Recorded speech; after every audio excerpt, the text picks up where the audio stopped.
Have you encountered the frustrating cookies are blocked due to unexpected output error on your WordPress site? Don't worry, you are not alone, and it's fixable. In this video, we will explain what caused this error and how to resolve it.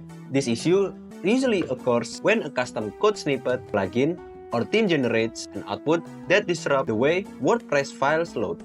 WordPress operates using a specific set of instructions to keep your site running smoothly. But when something interrupts that process, errors can appear. The result, WordPress fails to set the login cookie properly, preventing you and your user from logging in. This seemingly small issue can cause big headache, especially if it blocks access to your website.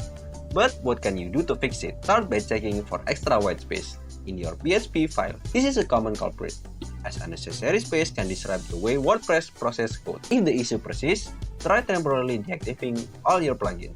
Sometimes a single plugin can conflict with others or with your theme, causing the error. Deactivating them helps you identify if one of them is the source of the problem. Finally, consider switching to a default WordPress theme, like 2023. This step ensures that your theme isn't causing the error, as custom themes with improperly coded function can sometimes lead to issues. Remember, the issue might seem complex, but it's typically caused by something small, and it's easy to fix once identified. Thank you for watching and see you in the next video.